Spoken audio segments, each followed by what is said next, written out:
Come on lads, you can't keep playing Dejan Lovren at the back and expect things to change. We've got a couple of solutions on today's Liverpool Whispers.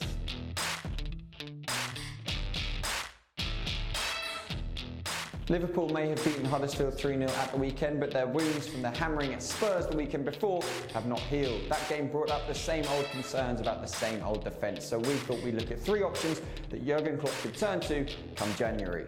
Virgil van Dijk is the name that just won't go away, and there is every chance that he will indeed end up at Anfield.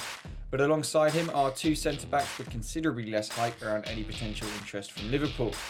Stefan de Vrij has played alongside Van Dijk for the Netherlands and currently plies his trade with Lazio. The 25-year-old has attracted interest from both Manchester United and Barcelona in recent times, but could be an ideal fit for Klopp at Anfield. Finally, Koulibaly of Napoli is also charting in the Football Whispers Index. The Senegalese centre-back has been an ever-present for Napoli in Serie A this season, and we thought we'd compare him with de Vrij to get a better picture of Liverpool's options in the January transfer market. The Senegalese seems to be the more active defender, making 5 times as many tackles per 90 as de Vrij has done this season. That's reflected in the interceptions per 90 metric as well, which indicates that the Dutchman makes far more. These two stats would indicate that de Vrij might defend more using his superior positioning than with any given technique in the tackle. Finally, Koulibaly makes almost double the number of passes per game that de Vrij does, but the caveat here is that this stat depends quite heavily on team styles. Either way, the two defenders are viable options for Liverpool should Klopp look past Van Dijk in an effort to bolster his backline in January. Next up, Liverpool return to London to face West Ham United, so we thought we'd look at how the two teams might line up according to our algorithm. For the hosts, we reckon Bilic will revert to 4 at the back after his 3-man defence conceded late against Crystal Palace on Saturday. We also have Andy Carroll as more likely to start as a sole striker than Javier Hernandez, as Bilic looks to use physicality to get one over on Carroll's former club.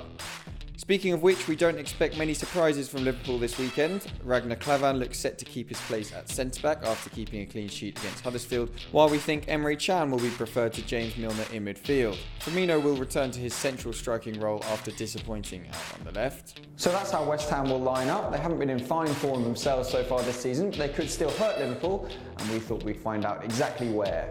If we take expected assists per 90 minutes, we can rank West Ham's players by their creative abilities. And when we do that, an interesting trend emerges. Their top 3 creators, as suggested by expected assists, are Arthur Masuaku, Aaron Cresswell and Marko Arnautovic. It doesn't take a genius to spot the pattern here. When we look at the heat maps for Cresswell and Arnautovic, who we expect to start together this weekend, we see that they both operate almost exclusively on the left. If Liverpool want a clean sheet this weekend, then they do well to concentrate on those areas. Away from this weekend and on to other left-wing threats, Football Whispers also understands that Liverpool have a good chance of landing Thomas Lemar in the not-so-distant future. We also have Manchester United, Arsenal and Bayern Munich down as having expressed interest in the Frenchman, but we think the German side have dropped out of the running. United are more interested in Fabinho, so it seems like Liverpool and Arsenal are the front-runners for his signature, but we don't see him moving in January. Instead, we could see a Naby Keita-esque deal put in place. So that's all for our focus on Liverpool. We'll be at the game on Saturday, so if you do see us, come and say hello. We're always interested in what fans have to say about their teams. But for now, that's all from us. We'll see you next week.